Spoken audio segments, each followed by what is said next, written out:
Imaginemos por un instante un campo de batalla, el humo, el caos, el miedo. Sin embargo, incluso en medio del horror de la guerra, el derecho se alza como un faro. Una voz firme dice: la guerra tiene límites y la humanidad nunca debe perderse. El derecho internacional humanitario constituye el conjunto de normas que limitan los efectos de los conflictos armados, protegiendo a las personas que no participan directamente en las hostilidades y los bienes indispensables para su supervivencia. En Colombia, su influencia se refleja tanto en el Código Penal, que es nuestra Ley 599 del 2000, como en el Código Penal Militar, que es la Ley 1407 de 2010, y la Ley 171 de 1994, que aprobó el protocolo adicional a los convenios de Ginebra relativo a la protección de las víctimas de los conflictos armados. Nuestro Código Penal colombiano dedica el título segundo del libro segundo del Código, que se titula de los delitos contra personas y bienes protegidos por el derecho internacional humanitario. Este título recoge los artículos 135 al 164 y su objetivo es proteger la vida, la dignidad y la integridad de quienes no participan directamente en el conflicto armado, así como los bienes civiles y culturales. Su fundamento está en los convenios de Ginebra de 1949 y sus protocolos adicionales, así como en el derecho de la Haya, que regula los métodos y medios de guerra. En pocas palabras, este título traduce el derecho internacional humanitario al lenguaje del derecho penal colombiano. El bien jurídico protegido es la humanidad misma, más específicamente la vida, la integridad física y moral, la dignidad de las víctimas y la protección de bienes culturales o humanitarios durante los conflictos armados. Los sujetos del delito encontramos a un sujeto activo que normalmente es un combatiente, un miembro de la fuerza militar, de grupos armados organizados o incluso un civil que participe en hostilidades. El sujeto pasivo son las personas protegidas por el DIH, los civiles, el personal sanitario, religioso, periodistas, prisioneros de guerra, heridos, náufragos y también bienes protegidos como hospitales, escuelas, monumentos culturales o la Cruz Roja. Los elementos generales de estos delitos: el primero es que exista un conflicto armado interno o internacional, y segundo, que la conducta esté dirigida contra personas o bienes protegidos por el DIH. Y tercero, que haya dolo, es decir, intención consciente de cometer el acto prohibido. Los principales delitos del título segundo encontramos el artículo 135, que nos habla del homicidio en persona protegida. Este castiga con prisión de 30 a 40 años al que en conflicto armado mate a una persona que no participa directamente en las hostilidades, por ejemplo, asesinar a un civil, a un médico o a un prisionero. Es considerado un crimen de guerra según los convenios de Ginebra. Encontramos el artículo 137 que nos habla tortura en persona protegida.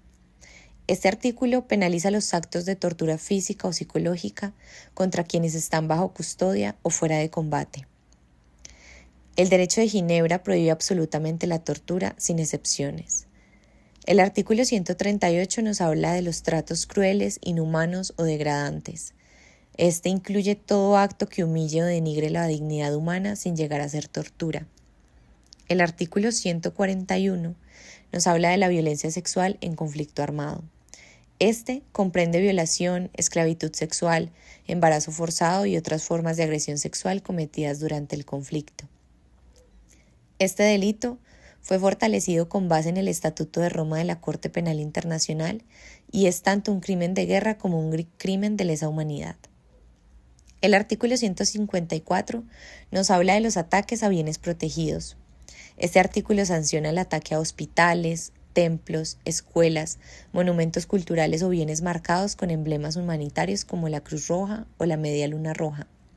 Aquí se refleja la influencia del derecho de la Haya, que regula los métodos y los medios de guerra. El artículo 155 nos habla del pillaje o saqueo, y este prohíbe el robo o apropiación de bienes civiles durante el conflicto.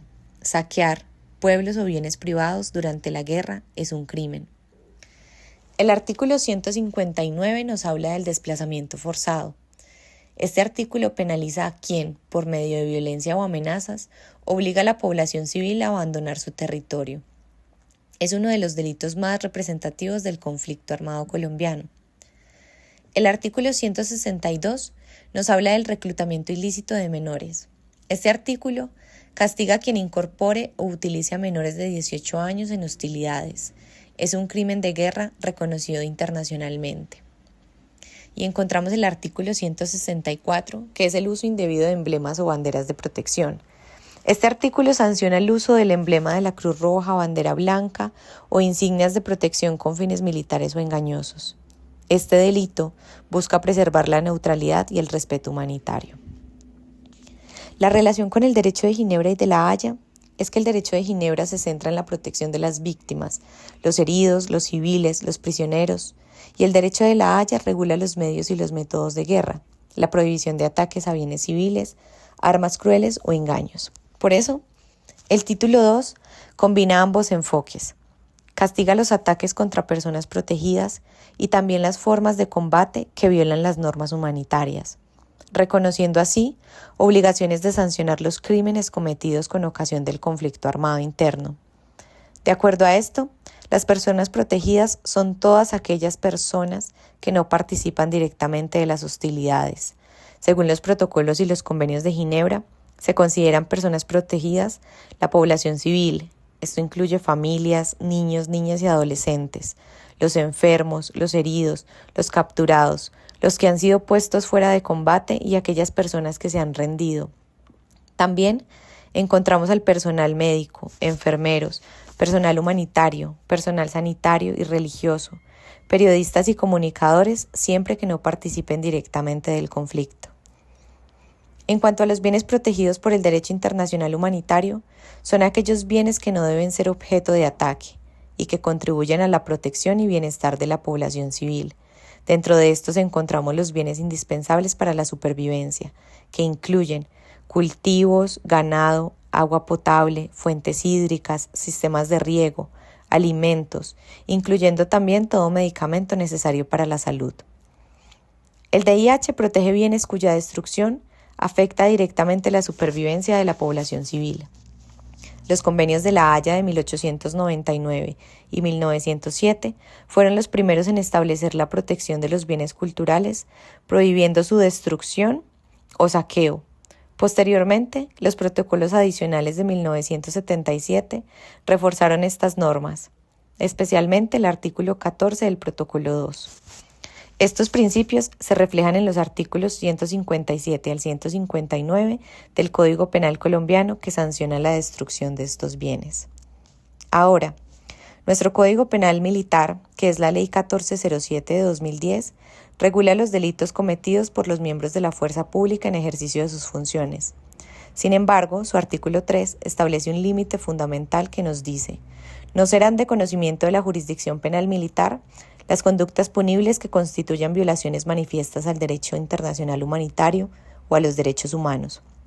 Esto significa que los crímenes de guerra, como torturas, desapariciones forzadas, ejecuciones extrajudiciales o ataques contra la población civil, deben ser investigados por la jurisdicción ordinaria, garantizando la imparcialidad y evitando la impunidad. La Corte en la sentencia C-225 de 1995 determinó que los tratados de DIH forman parte del bloque de constitucionalidad.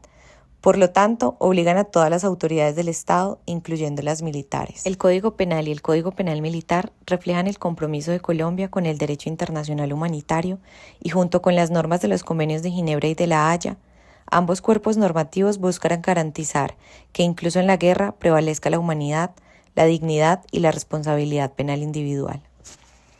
El jurista italiano y expresidente del Tribunal Penal Internacional de la antigua ex Yugoslavia dijo: el propósito del derecho internacional humanitario no es impedir la guerra, sino proteger a quienes no participan en ella.